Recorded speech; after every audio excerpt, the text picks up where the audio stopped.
Deus é bom. Quando? Todo tempo. Todo tempo Ele é bom.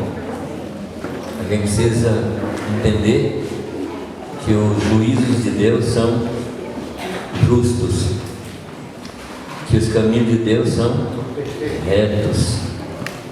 Amém? Não importa como a gente julga o que Deus faz ou os caminhos dele, eles sempre serão justos, retos, santos. Há um tempo atrás eu estava meditando sobre como a gente vê a obra que Deus faz. E ontem à noite eu citei Romanos 8:27, que dá base para o 28. E como eu comentei ontem, muita coisa que Deus faz eu não entendo. Eu não entendo. Se você entende, por favor, explica para mim, porque eu não entendo muita coisa que Deus faz. Mas eu entendo a intenção dele. Isso eu entendo. E é isso que me faz descansar nele. E meditando nisso, eu pensei na figura de um tapete. Deus está tecendo o seu tapete. O problema é que nós estamos vendo de baixo para cima. E é uma confusão tremenda. Já viu um tapete pelo avesso? É confuso, é feio, mas ele nos convida a olhar a partir do alto. Aí você vai entender o que Deus está fazendo. E quero dizer para vocês que não é difícil olhar de cima para baixo, exatamente por causa do lugar onde nós estamos assentados. Onde é que a gente está sentado? Não é numa chácara Vitória da Conquista. O que vocês estão vendo aqui à frente não é o jameiro. Vocês estão vendo uma projeção holográfica. Porque de fato eu estou assentado dentro de Cristo nas regiões celestiais. E a partir daí eu devo olhar todas as coisas. É isso que me dá esperança. É ver as coisas como Deus vê. E ontem à noite eu comentei um pouco sobre escatologia. E eu não entendo escatologia, tá? Eu digo para os pastores que se você me convidar para fazer uma conferência sobre escatologia, eu vou pregar tudo que eu sei de escatologia nos 15 minutos e para preencher um tempo eu vou cantar uns hinos. Porque tudo que eu sei de escatologia é muito pouquinho. Agora, a grande convicção que eu tenho é: o Senhor vem. O Senhor vem. Não deu qualquer dúvida a respeito disso. Eu falei um pouco sobre Mateus 24, que ele ali mostra os sinais da sua vinda. E hoje está tendo uma conferência aí numa congregação aqui que está falando sobre escatologia. Não vou dizer que é errado, eu não ouço falar isso. Mas eu convidei aos irmãos ontem à noite, só explicando aos irmãos que não estavam ontem à noite aqui, eu convidei os irmãos a olhar a vinda de Jesus Cristo não do ponto de vista daqui de baixo. A gente olhar para a vinda de Cristo do ponto de vista de Deus. Como é que Deus vê a vinda de Jesus? E aí nós tomamos 4 versículos que mostram qual é a expectativa de Deus. Vocês se lembram dos versículos? Pode olhar no caderno. Lucas 18:8. Eu sou bonzinho. Lucas 18 diz assim: quando o Filho do Homem voltar, porventura encontrará fé na terra? Então o que é que Deus está esperando? Deus espera que nós sejamos cheios da fé de Deus. Não é a nossa fé, não é a fé natural, é uma fé que foi repartida com os santos. É essa fé que nos sustenta. Não fé baseada em experiência, não fé baseada em uma certeza por causa das coisas que estão ao nosso redor, mas uma fé que vem de Deus. Qual é o segundo versículo?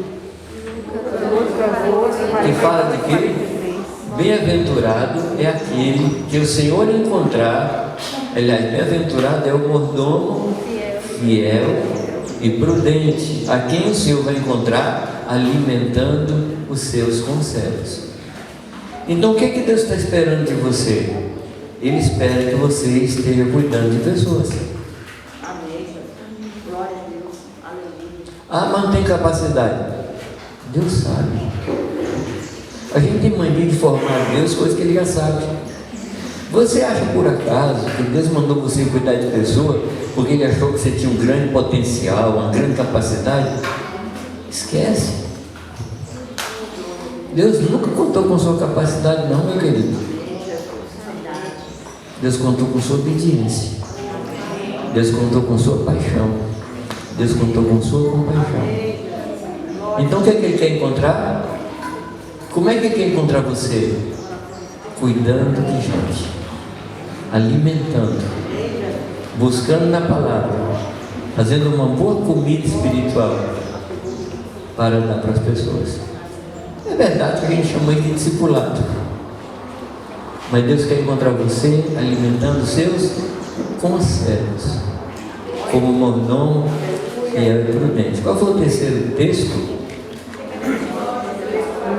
Porque a vontade de Deus, a vontade do Pai, é que nem um homem se perca, todos sejam salvos e cheguem ao pleno conhecimento da verdade. E o que é a verdade? Não é um conceito, não é uma filosofia, é uma pessoa. E Deus quer que todos os homens cheguem ao pleno, ao absoluto conhecimento do Senhor Jesus Cristo. E qual é a nossa tarefa? Apresentar Jesus Cristo às pessoas. Essa é a nossa tarefa. Então essa é a expectativa de Deus. Qual foi o último texto? Hebreus 12, 14, que diz o quê? Seguir a paz com todos. Eu gostei, Beto, quando você e sua esposa vieram aqui à frente, fala disso. Porque é o que Deus quer. Ah, mas a gente tem muita dificuldade. Tá bom, mas você casou. Entendeu a mensagem? Não. Você casou com uma pessoa que é igual a você? Você casou com uma pessoa que pensa igual a você? Você casou com uma pessoa que tem a mesma cultura que você? Eu sempre entendi que se antes de casar eu me apresentasse a um conselheiro matrimonial para me aconselhar se eu devia casar ou não, eu tenho certeza absoluta que ele diria: não se casa, vocês são muito diferentes. Mas não é essa a riqueza da igreja? As diferenças? Igualdade não agrega nada. O que agrega é a diferença. Poxa, nem um amém. Mas você falou amém para eu parar de falar, ou que você crê nisso mesmo?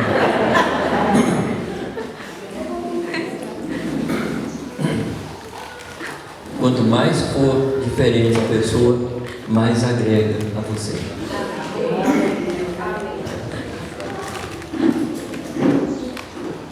Foi o que eu falei?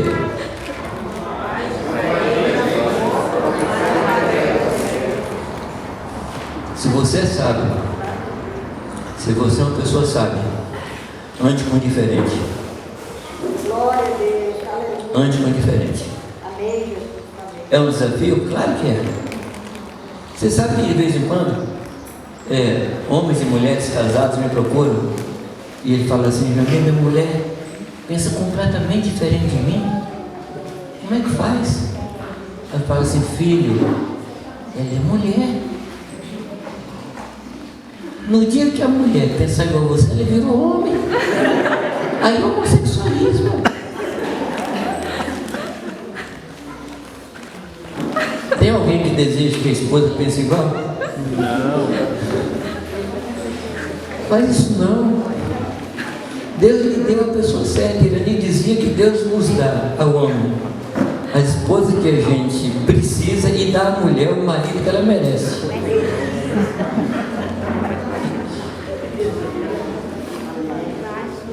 Aí você interpreta como você quiser.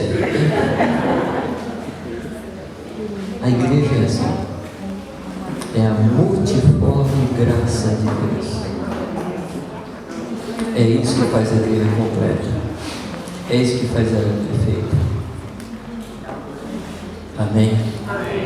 E acima de tudo, é isso que vai fazer com que o mundo creia. Uma boa pregação sem convicção das pessoas que nos ouvem não leva à salvação. Mas uma boa pregação com convicção das pessoas que nós somos um, é isso que salva as pessoas. Pensa nisso. Pensa nisso. A vontade de Deus é que nenhum homem se perca, mas que todos cheguem ao pleno conhecimento da verdade. E o último texto: seguir a paz com todos e a santificação. São duas coisas que nós precisamos.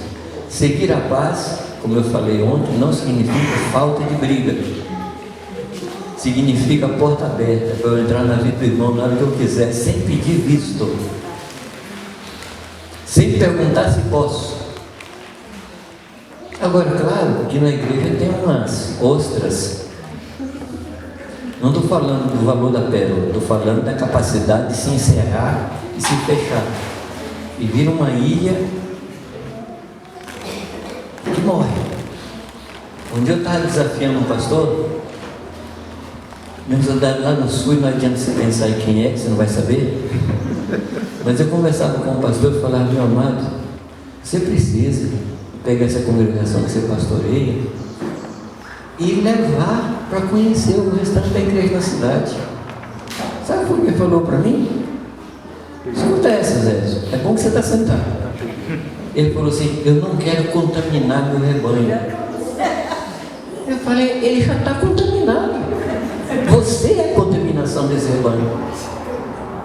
Que pretensão, que loucura, que empáfia, que soberba. E a santificação. Eu não quero repetir a palavra ontem, mas só quero dizer que santificação tem muito pouco a ver com deixar de fazer coisas.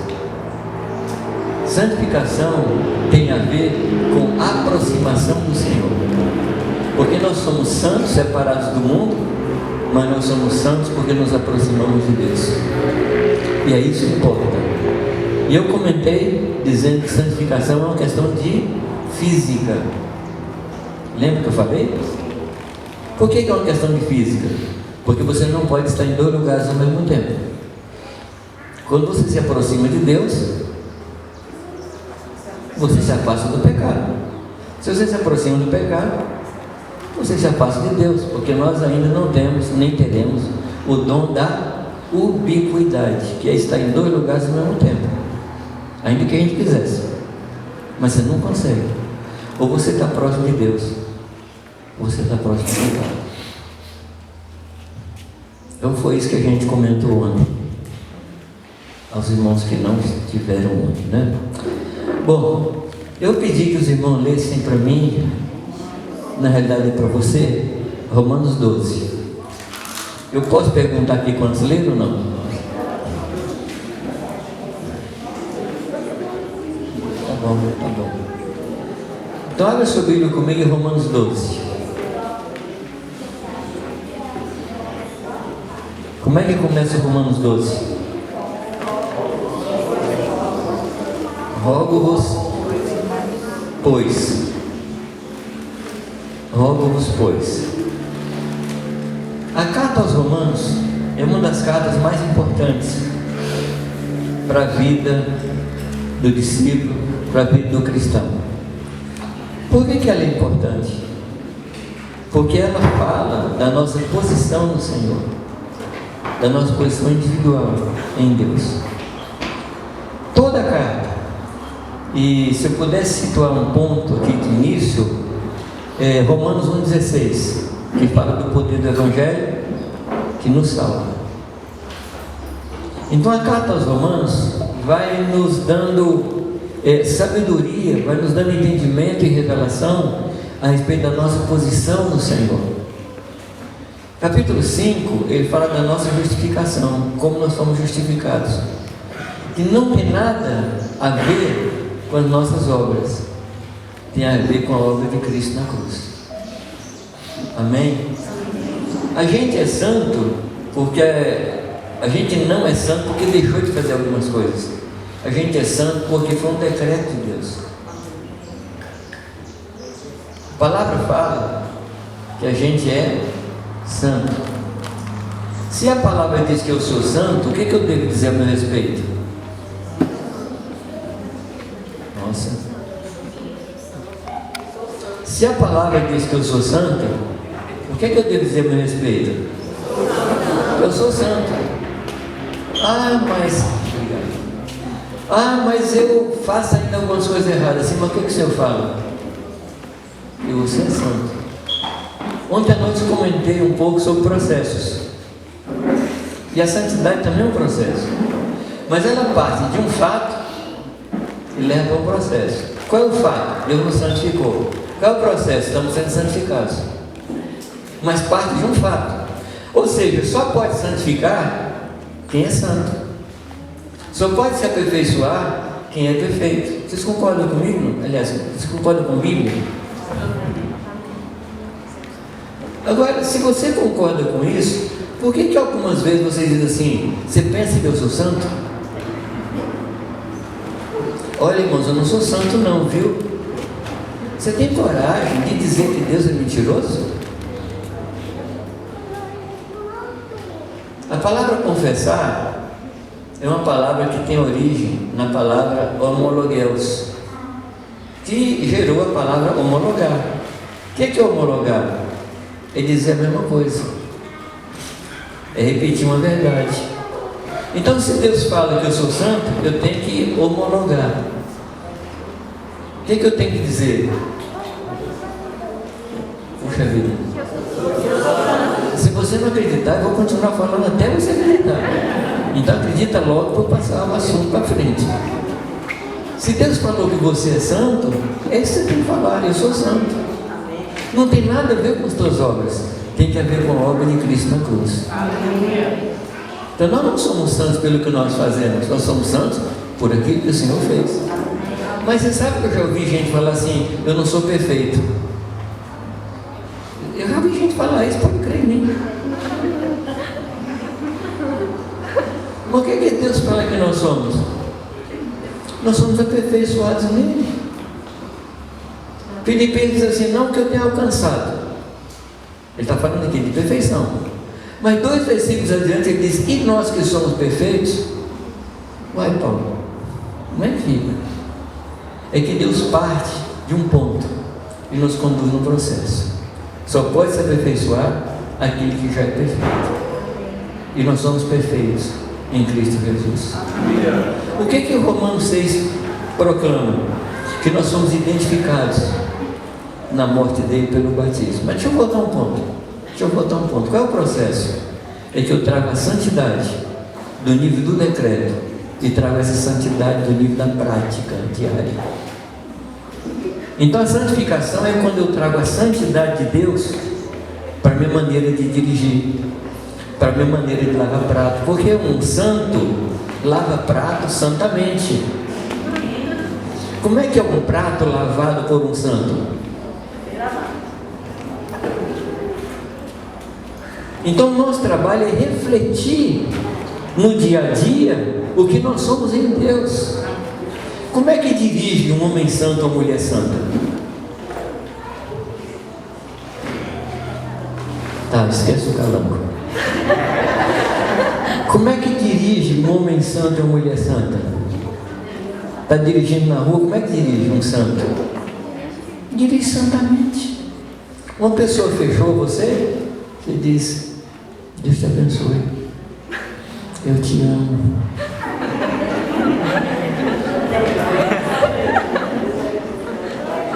Não é assim? Ele conquista, Beto.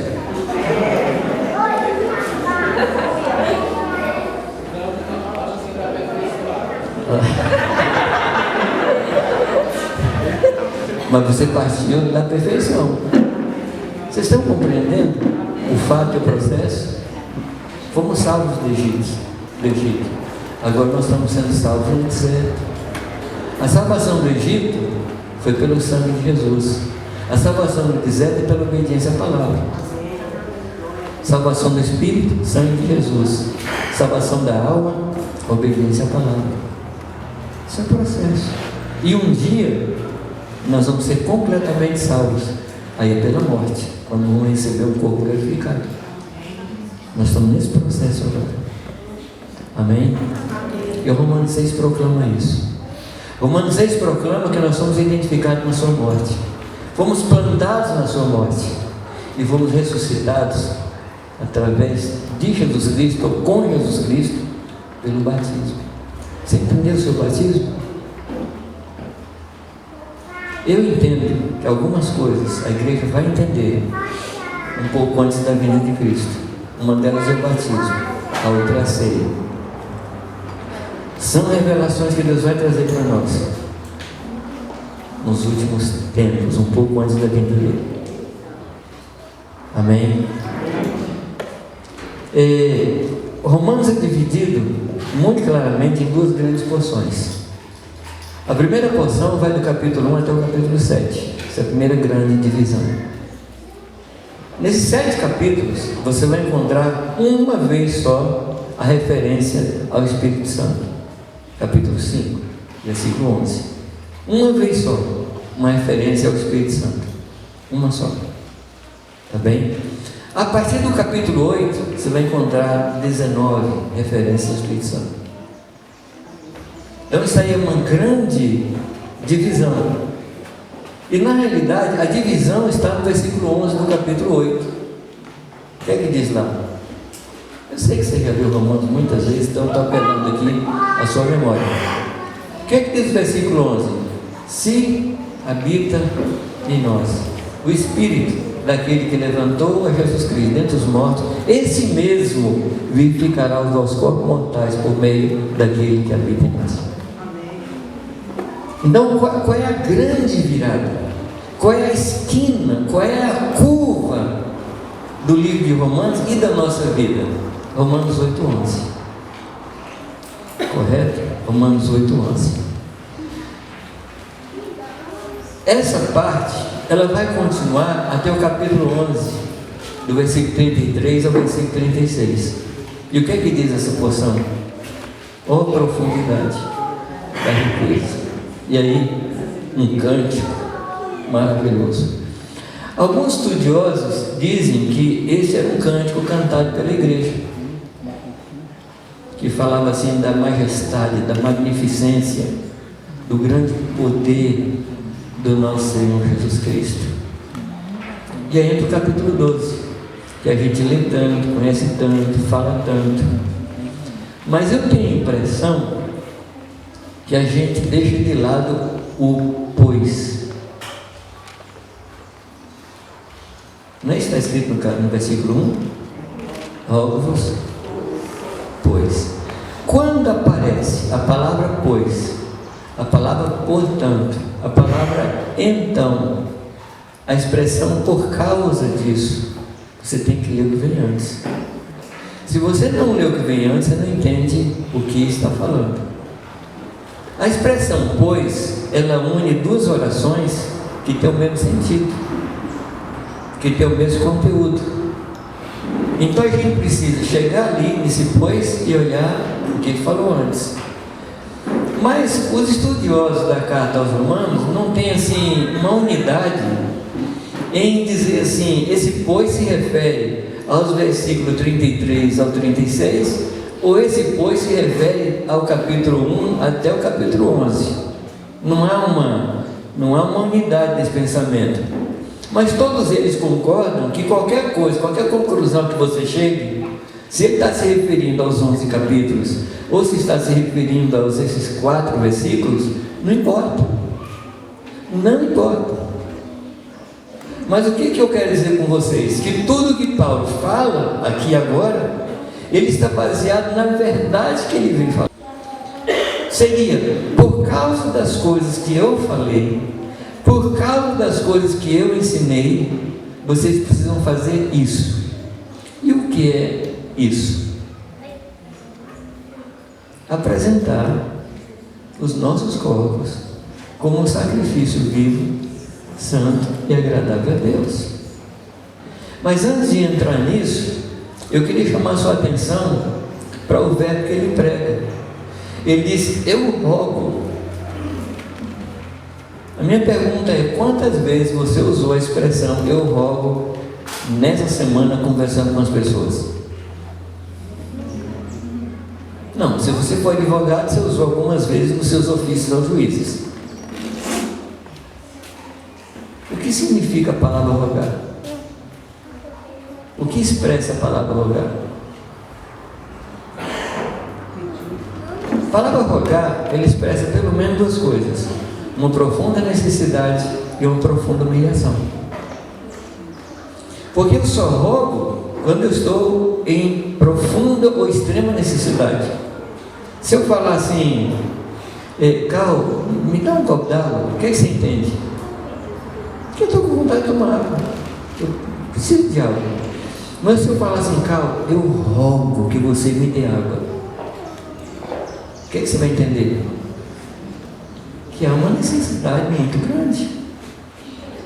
Agora, se eu falar para o Cal assim, Cal, pega água para mim, qual é a conotação? Sou eu quem manda, ele é inferior, eu sou superior. Mas eu falo, Cal, eu te rogo. O que é que eu estou dizendo? Que ele é maior que eu. Eu estou pedindo para ele se mover do seu lugar para me ajudar na minha grande necessidade. Agora, quem é que está usando a palavra rogo aqui? Quem é que está usando esse verbo? Essa palavra tão séria. Quem é que está usando? É Paulo ou é o Espírito Santo?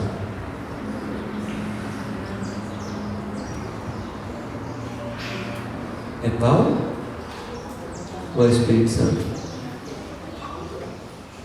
Vamos? Quem foi que escreveu a palavra? Não foi Paulo, não. É palavra de Deus. Então, muda a visão e pensa o Espírito Santo falando para a gente: eu rogo, eu rogo. Isso expressa para nós o quê? A importância de a gente se entregar como um sacrifício vivo, santo e agradável. Não tem nada na vida cristã mais importante que isso. Toda a vida cristã está baseada nessa verdade, de nos entregar a Ele, não nos conformando com o mundo, mas nos entregando a Ele. Amém? Amém, amados? Amém. Não negando a nossa vida a Ele, mas devolvendo a Ele a nossa vida como um sacrifício vivo, santo e agradável a quem? Ah, não é agradável a mim? Não. Sacrifício nunca é agradável. É que a gente às vezes lê a Bíblia assim com um coração muito romântico, mas não tem nada a ver com coisa agradável a nós. Ele está dizendo que é agradável a Deus. Ah, Deus, mas não é agradável a mim. Não importa. Não importa. Sabe que de vez em quando pessoas dizem para mim assim: eu não gostei do culto, não gostei das músicas. Assim, querido, não era para você. Se você quiser que alguém cante para você, contrata uma banda de mariachi e põe na sua janela. Porque o culto não é para você. Não é para você gostar das músicas. A gente tem que cantar as músicas olhando para ele para ver se ele está alegre. Aí você olha para o irmão está assim, um cara de bullying, olha para o outro assim. Ele não está gostando da música. Gostasse. O culto não é para nós. O culto é para Ele. A nossa preocupação é olhar para o rosto dele e ver o sorriso dele, ver a alegria dele. Isso é a nossa força. Isso é a nossa força. A alegria é a nossa força. É verdade que tem muito crente que fala assim: a força do Senhor é a minha alegria. Não é assim não. A alegria dele é a nossa força. Amém? Muito bem. Romanos, ele trata de duas grandes verdades. Toda a carta aos Romanos. Que é o Evangelho. Mas ele propõe para nós duas coisas. Uma é uma vida de fé na palavra. A segunda coisa é um comportamento baseado na palavra. Então Romanos trata dessas duas verdades, fé e comportamento. Uma fé que não afeta o comportamento não é a fé de Deus, como eu falei ontem. A minha fé tem que afetar o meu comportamento. E é isso que ele diz. Quando ele chama a gente para uma entrega de uma vida no altar, ele está aqui encerrando uma religião que oferecia animais mortos. E o sacrifício de animais nas religiões não era assim uma coisa rara. A maior parte das religiões tinham o sacrifício de animais ao seu Deus. Mas Paulo aqui está nos chamando para um outro tipo de sacrifício. Não é o sacrifício de coisas mortas.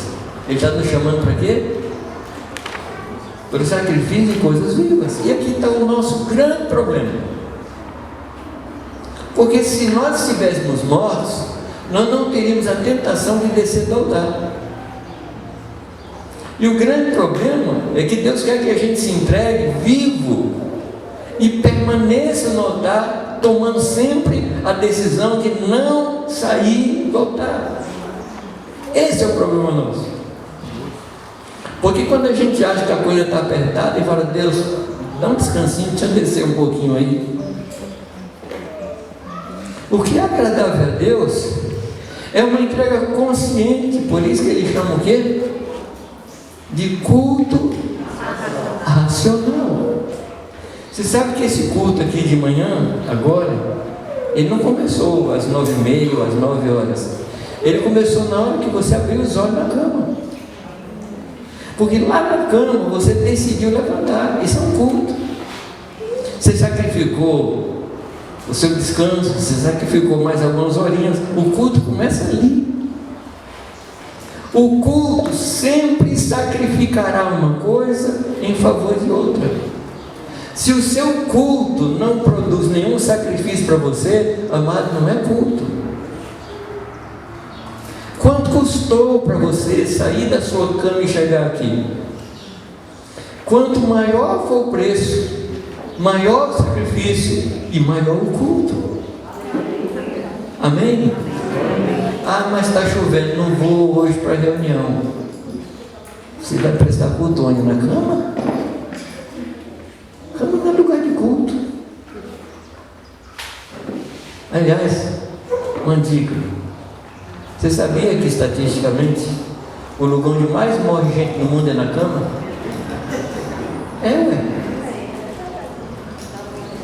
Não tem nenhum lugar onde mais morre gente do que na cama. Então, como eu aconselho, fique na cama só o necessário, escapa dela, porque é perigoso. A maior parte das pessoas que vocês sabem que morreram onde? Não foi na cama? Então sai dela, povo meu. Escapa disso. Fique ali o necessário. Fica ali, meu cara. Ó, comendo a vela. Uma outra coisa que eu queria dizer para você é que o livro de Romanos, ele pode ser lido de duas formas. A primeira forma, uma forma jurídica. Porque o livro de Romanos é um tratado jurídico, é um tratado de direito. Correto? Quem entende direito aí sabe que Romanos é um tratado de direito. Então o que é que diz esse tratado? Esse tratado de direito diz que você cometeu um crime, você ofendeu a autoridade. E você precisava pagar. Porque todo crime tem a sua punição, tem a sua penalidade. Mas aquilo que você deveria pagar era impossível. Porque só poderia pagar quem não tivesse qualquer culpa. Porque o pagamento exige que aquele que está pagando não tenha outra dívida. Então, se havia cometido um crime, que a gente chama de pecado, Deus havia excluído você da sua relação, e foi isso, acabou. Mas vindo Jesus, Ele fez um ato perfeito. Ele derramou seu sangue, apresentou a Deus, e Deus se satisfez completamente. Então hoje nós não devemos mais nada a Deus, porque alguém pagou. Então você pode ler Romanos como uma peça jurídica, e não é mentira, é verdade, mas você pode ler Romanos também olhando de outro jeito. Quando nós pecamos, nós nos separamos de Deus. A Bíblia fala que os nossos pecados fazem separação entre nós e Deus. Você percebeu que não é entre Deus e nós? Quem se afasta não é Deus. Quem se afasta somos nós. Então nosso pecado nos apartou de Deus. E apartou de quê? Do relacionamento, da vida de intimidade, da vida de conhecimento. Nos afastou disso. Mas vindo Jesus, Ele foi a nossa ponte. Por isso que Ele é chamado de o sumo pontífice, que vem de ponte. Ele é a grande ponte que nos ligou novamente. Daí a palavra religião. Nos ligou novamente a Deus. Mas tem uma consequência. Quando Ele nos ligou também uns aos outros. Amém? Então, de novo, eu diria que unidade é uma questão geométrica. Pensa numa pirâmide, pensa num triângulo. Você está numa ponta do triângulo e o outro está na ponta do triângulo. E quando vocês dois vão se aproximando do vértice, o que acontece entre vocês? Se aproximam do outro. Então dizer assim, não, estou próximo de Deus, mas estou longe do irmão, alguma coisa está errada. Ou você não está perto de Deus, ou ele não está perto de Deus. Então quando Ele morreu na cruz, Ele nos aproximou, não somente dele, derrubando a parede de separação, rasgando o véu de cima e embaixo, mas nos fez uns com os outros. E fazer qualquer movimento contra isso é fazer a obra do anticristo. É sério esse negócio? Não. É muito sério. Jesus morreu na cruz para juntar no mesmo corpo todos os filhos de espécies. E às vezes a gente fica aí, desculpa, vou usar uma expressão que eu não gosto muito, mas fazendo picuinha. O que é mais poderoso? A morte de Jesus ou as nossas questões? Bom, vamos continuar. Então, Romanos 12, a proposta aqui é: por causa do que Cristo fez na cruz, por causa de toda a verdade que Paulo falou, o que é que nós devemos fazer? Apresentar os nossos corpos como sacrifício vivo, santo e agradável a Deus. Qual é a primeira consequência? Nós vamos conhecer a boa, perfeita e agradável vontade de Deus. Você quer conhecer a vontade de Deus? Apresente o seu corpo como sacrifício vivo, santo e agradável a Deus. Conhecer a vontade de Deus não depende de uma busca intensa. Conhecer a vontade de Deus exige uma entrega intensa. Não sei se eu me fiz compreender. Conhecer a vontade de Deus não é matéria de estudo profundo. Conhecer a vontade de Deus é questão de uma entrega profunda, uma entrega total. É isso o que a minha Bíblia diz. E aí, qual é a proposta dele? Qual é a proposta do Senhor aqui? O que Paulo nos diz? Ele nos pede, ele nos ensina que devemos buscar uma transformação. Ou seja, ele diz: não vos conformeis. O que é conformar? É tomar forma. Se quer um bolo redondo, use uma forma redonda. Um bolo quadrado, uma forma quadrada. Então ele está dizendo assim: não tome a forma do mundo, tome a forma do Senhor, tenha a forma do Senhor. Amém? E ele chama tudo isso de culto racional, é produto de decisão. E quando é que a gente toma decisão? Quantas vezes por dia? É o dia inteiro. Por isso que a palavra diz, amados, que todo dia seu emprego é morte. O nosso Getsemane não é um momento, é uma vida, é uma história. Você sabe que eu já ouvi na igreja pessoas falar que cruz é o marido, é a mulher, é um filho, é a sogra, é um trabalho. Eu sei, deveria, mas eu tenho uma cruz para carregar no meu emprego. Tá, você quer ficar desempregado? Qual é a cruz maior, emprego ou desemprego? Ah, minha sogra, tá, vou morar para ela morrer. Não fala de coisas externas. O que é a cruz? A cruz é quando duas vontades se encontram e só uma deve permanecer. Não é essa a lição de Getsemane? Não é essa a lição que Jesus nos ensina? Quando duas vontades se encontram e são opostas, são antagônicas, não combinam entre si, uma delas tem que morrer, ou a minha, ou a do Senhor. Transformai-vos. Esse é o mandamento. Mas ele dá o como. Pela renovação do vosso entendimento ou da vossa mente. Qual a proposta? Mudança de conceito. Mudança de conceito. A palavra diz que nós temos a mente de Cristo. Como é que funciona isso, hein? Os meus pensamentos agora são todos bons, porque eu tenho a mente de Cristo. Eu só penso em anjo. O que é esse negócio de ter a mente de Cristo? Você acha que o Senhor fez uma cirurgia? Tem um filme assim, né? Foi muito antigo, Frankenstein. Abre a mente, abre a cabeça da pessoa e tira um cérebro, põe outro.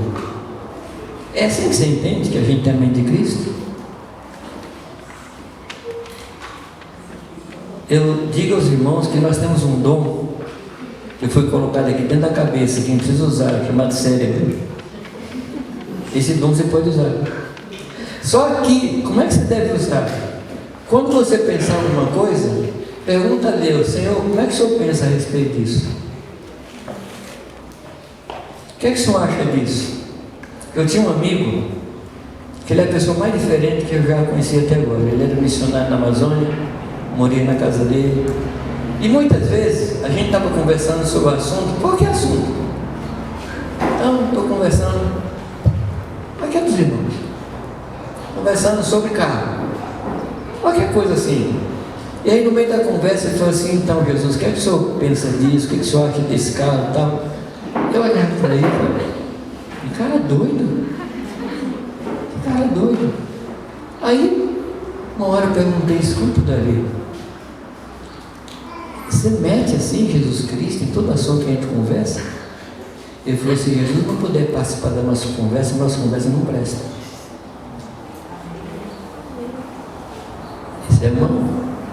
Esse é um parâmetro. Jesus pode participar da nossa conversa? Quando você está escrevendo lá no Facebook, quando você está escrevendo no Instagram, Jesus assina embaixo? Você entendeu? Você entendeu o que é a mente de Cristo? É você se submeter ao que o Senhor pensa. É você perguntar assim: o que você pensa disso? E o que vai provocar? Mudança de comportamento. Se não há mudança de conceito, não há mudança de comportamento. Não adianta você querer mudar o comportamento de uma pessoa se ela continua pensando a mesma coisa. É a porca lavada que volta à lama, é o cachorro que volta ao seu vômito. Essas expressões não são minhas não, tá? É da palavra. Se não houver mudança de entendimento, não há mudança de comportamento. Se o Senhor falou que essa cadeira é branca, o que você deve falar a partir de agora? Essa cadeira é branca. Como é que é o nome disso? Homologar. É daí que vem a palavra confessar. Confessar significa dizer o que Deus disse. Deus falou, isso não presta. O que é que você tem que falar? Isso não presta. Deus fala, isso é bom. Não importa o que você pensa, importa o que Deus pensa. E a partir de agora eu vou falar que isso é o que vale, não o que eu estou dizendo. Seja o homem, todo homem mentiroso e Deus verdadeiro. Amém? Vamos continuar um pouco mais em Romanos? Gente, já estou passando o horário. Mas esse livro, Romanos é um livro, eu chamo de bolo de camada. A camada de baixo é mais gostosa que a que você comeu. Vamos continuar. Ele diz que no versículo 2: não sede conformados com este mundo, mas sede transformados através da renovação do vosso entendimento. Para quê, amados? Para que experimentem qual seja boa, agradável e perfeita. Vocês estão lembrando do que eu falei ontem, do medo e ojeriza que nós temos aos processos? Porque o nosso negócio é cartão eletrônico, é forno de micro-ondas, mas isso não funciona na vida espiritual. Não funciona na vida espiritual. A vida espiritual é: eu conheço o pensamento de Deus, renuncio ao meu pensamento e passo a viver conforme o pensamento dele, como uma escolha racional. Não é escolha emocional, escolha racional. E aí no versículo 3, o que ele diz? Porque pela graça que me foi dada, eu digo a vocês, que não pense, o que ele diz? Não pense de si mesmo além do que convém. Você percebe que Paulo de novo está nos remetendo ao pensamento de Deus? Ou seja, o que é que Deus pensa de mim? Essa é uma pergunta que a gente precisa fazer. O que é que Deus pensa de mim? É isso que eu vou pensar. Amém? Você sabe qual é o grande desarranjo na área da mente das pessoas? Ele não tem um pensamento de Deus a seu respeito. A pessoa não teve um pai para lhe fornecer obediência e entra nesse mundo cujo objetivo principal é destruir nossa identidade. Vocês concordam ou não? O homem não é mais homem, agora é mulher, a mulher não é mais mulher, agora é homem, a criança não sabe o que é. Onde é que está a fonte da nossa identidade? Em Deus. Aí está a nossa identidade. Por isso que eu tenho que parar de dizer: Senhor, o que é que eu sou? Hoje de manhã estava conversando na mesa. Os pais devem perguntar a Deus: Senhor, o que é que meu filho é? O que é que o Senhor tem para ele? Qual é o chamado dele? Porque é dele que parte toda a identidade, toda a definição da vida parte dele. Mas é uma escolha. É uma escolha. Não é emocional. Deus falou isso a meu respeito e é isso que eu sou. É verdade que aquilo que eu manifesto não é igual ao que eu sou ainda, mas eu vou ser aquilo que Deus falou que eu sou. Eu gosto muito daquele cântico que diz: eu sou o que a Bíblia diz que eu sou. Conhece esse cântico? Não? Não? Quem conhece ensina depois pra gente. Eu sou o que a Bíblia diz que eu sou. Essa tem que ser a verdade máxima para nós. Mas eu preciso saber o que é que Deus pensa de mim. E eu não posso pensar de mim além do que convém, mas segundo a medida da fé que Deus repartiu a cada um de nós. Por isso você precisa saber o que você é, para você poder ajudar seus irmãos. Se você não sabe o que você é, como é que você pode ajudar? É uma confusão no casamento, é uma confusão em casa. Eu comentei com vocês aqui alguns anos atrás as duas coisas mais importantes do currículo. Quais são elas? Vários aqui já fizeram currículo, né? Não vou dizer todos. Mas tem duas coisas no currículo que são duas coisas mais importantes. Quem é você e o que você faz. O restante, o RH não vai ler não, fica tranquilo. Fica tranquilo, não adianta você fazer um compêndio lá.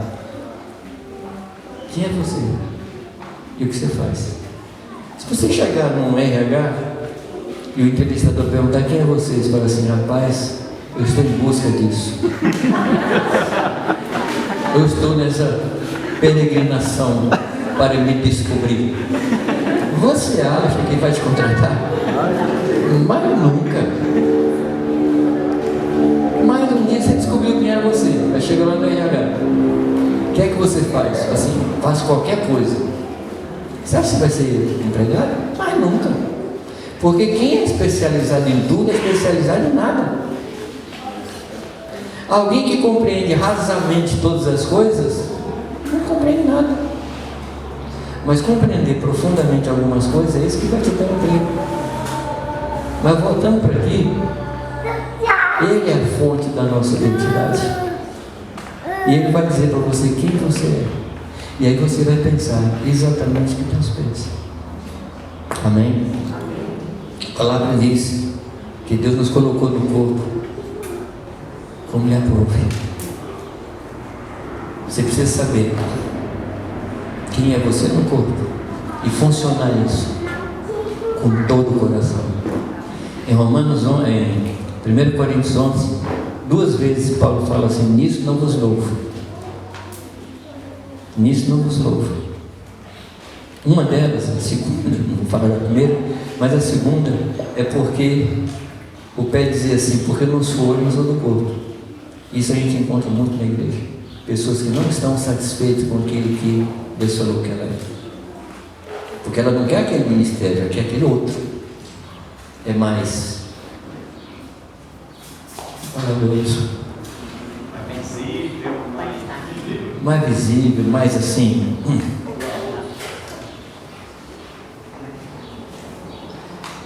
Paulo ensina que os órgãos mais importantes são aqueles aos quais damos menos honra. Você pode até nunca sentir o seu filho, mas ele é extremamente importante.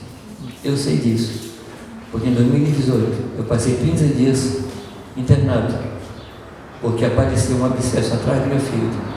Diz o médico que foi alguma coisa que eu comi na África ou na Amazônia. Mas eu só percebi que eu tinha filho quando começou a doer.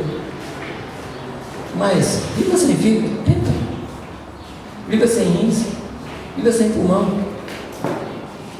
Os órgãos mais importantes são aqueles aos quais nós damos menos importância. Mas Paulo disse assim: isso não vos louvo, porque queria ser o que Deus não falou que você era. Quando eu me converti, deixa eu dar um testemunho aqui, que é uma queixa, uma lamentação profunda, tá? Um inconformismo que eu levo no meu coração. Quando eu me converti, eu fui criado num ambiente de música, de jazz. Meus pais, meu pai e meus tios tinham jazz em casa. Então eu cresci nesse ambiente. Quando eu me converti, uma das primeiras coisas que eu fiz foi um quarteto. Nós fazíamos um quarteto para cantar. E a gente era tão assim, burro no que a gente fazia, que o pastor dizia assim: hoje o coral de desafinado vai cantar. Você acha que com um incentivo desse eu ia permanecer no ministério do louvor? E aí eu digo que a igreja perdeu um grande cantor.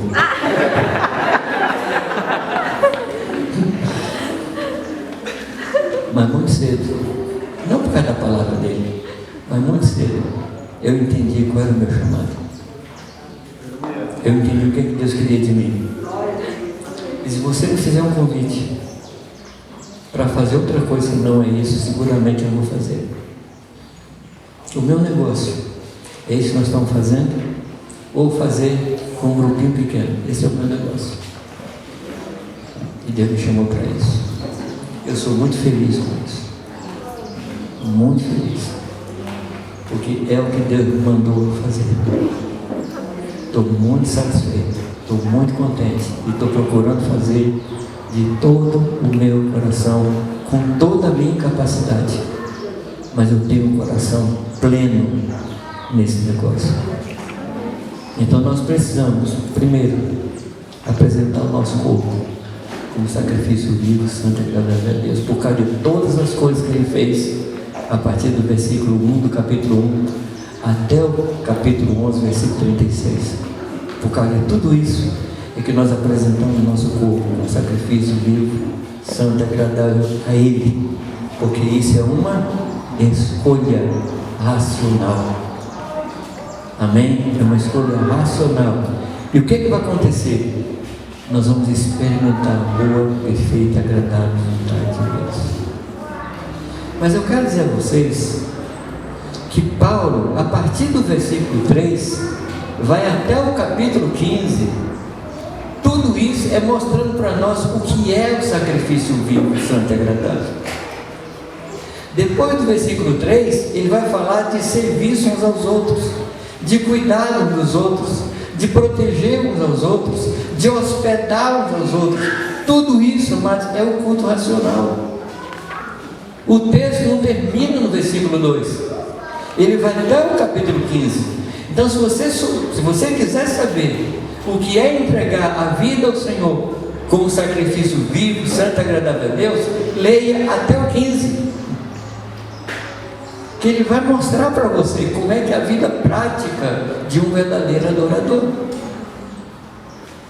Então a adoração deixa de ser um momento e passa a ser um estilo de vida.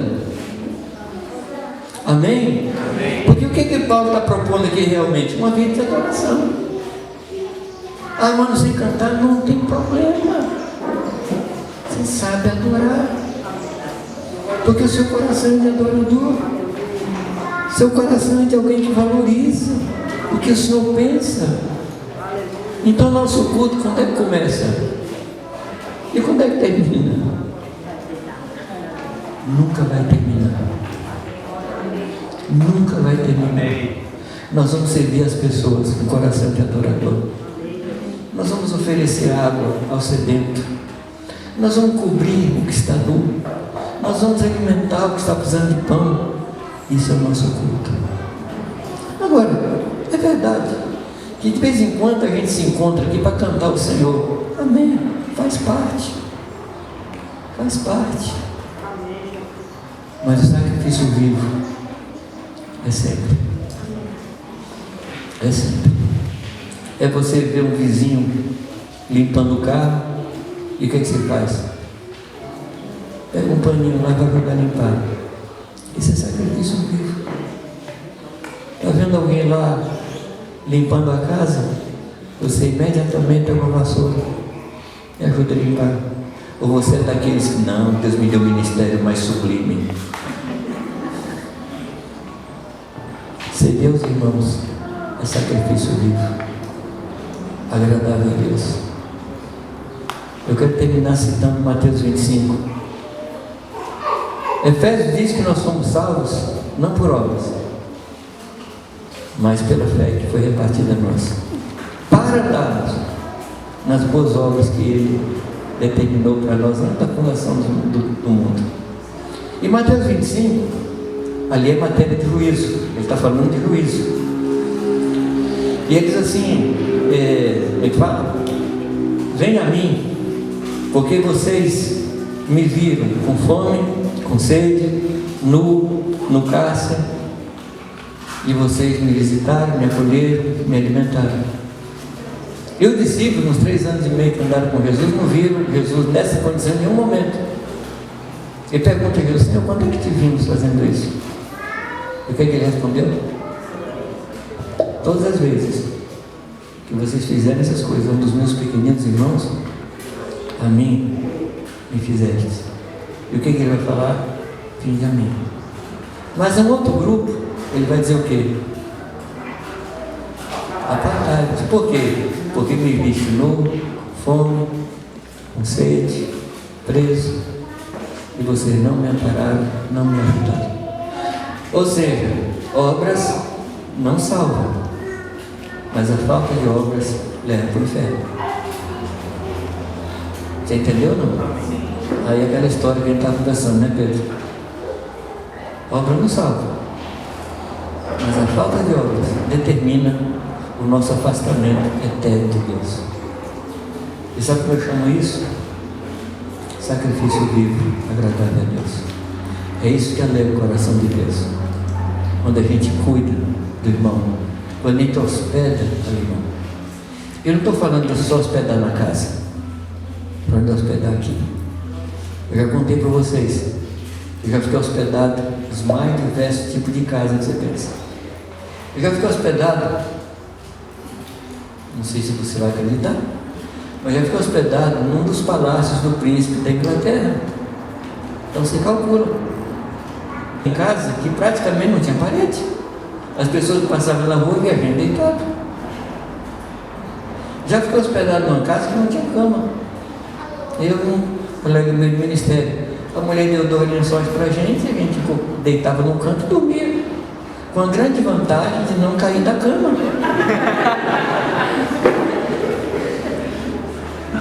Mas qual é o elemento?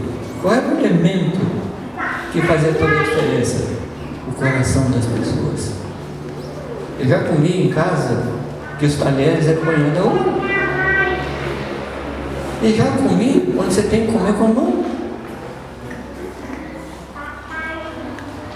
Mas é como nos receber. E não se esqueça, e se você abrigar alguém, você corre o risco de estar hospedando anjos. É um risco. Corre esse risco. Corre esse risco. Amém? Rogo-vos, pois, pela misericórdia de Deus, que apresenteis os vossos corpos como sacrifício vivo, santo e agradável a Deus, pois esse é o vosso culto racional. Que Deus nos abençoe. Amém. E que Deus nos ajude.